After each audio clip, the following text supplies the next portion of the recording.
Bharat, Iran और Armenia तीनों ही देशों के बीच एक ट्राइलेटरल बैठक आयोजित हुई है जो आपसी संबंधों को बेहतर और मजबूत करेगी, जो इन देशों ने दूसरी बार आयोजित की है। आधिकारिक स्तर की इस बातचीत में हिस्सा लेने के लिए भारत की तरफ से ज्वाइंट सेक्रेटरी लेवल के अधिकारी शामिल थे, वहीं ईरान और आर्मेनिया की तरफ से भी उनके अधिकारी इस बैठक में हिस्सा ले रहे थे। इस त्रिकोणीय बैठक में कई अहम मुद्दों पर चर्चा की गई। इसमें सबसे पहले जो बातचीत अप्रैल 2023 में हुई थी उसे रिव्यू किया गया कि जो बातचीत पहले हुई थी उस पर कितना अमल हुआ। वहीं तीनों ही पक्षों ने इस बात पर भी जोर दिया कि हम कैसे आने वाले दिनों में कनेक्टिविटी को मजबूत कर सकते हैं। इसके अलावा मल्टीलेटरल फोरम और रीजनल डेवलपमेंट में कैसे एक दूसरे के भागीदार बन सकते हैं। इस त्रिकोणीय बैठक में ट्रेड, टूरिज्म और कल्चरल एक्सचेंज को प्रमोट करने के लिए और लोगों के बीच जुड़ाव बढ़ाने के लिए कैसे काम किया जा सकता है, इस पर भी विचार किया गया। वहीं इस बैठक में दो अहम मुद्दों पर चर्चा की गई। पहला, international north south transport corridor यानी INSTC। दूसरा, चाबहार पोर्ट। दरअसल चाबहार पोर्ट भारत ईरान का साझा प्रोजेक्ट है और भारत इसे डेवलप कर रहा है, और इसमें जिस तरह से हाल ही के दिनों में तालिबान की तरफ से दिलचस्पी दिखाई गई है, साथ ही दुनिया के दूसरे देश भी इससे जुड़ना चाहते हैं,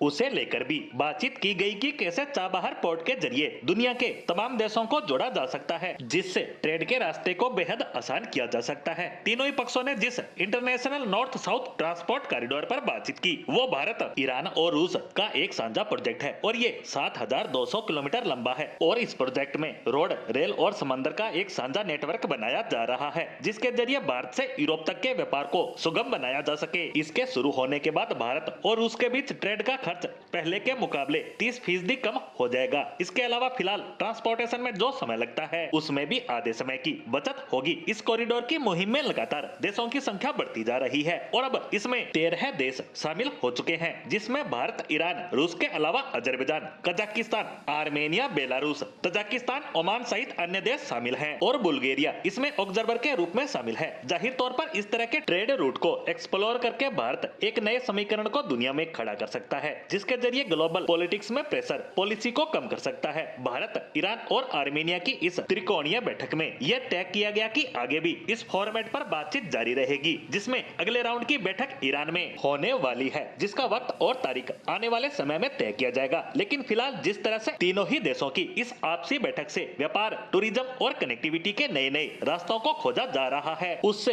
एक बात तो साफ है, भारत ग्लोबल लेवल पॉलिटिक्स में एक अहम किरदार बनकर उभर रहा है, जिसमें नए कॉरिडोर के माध्यम से भारत का ईरान, रूस और यूरोप तक व्यापार और ज्यादा सुगम और ज्यादा सस्ता होने वाला है, जिससे आने वाले समय में भारत दुनिया में होने वाले ट्रेड का एक मुख्य हिस्सेदार बनकर प्रगति की राह पर अग्रसर होगा।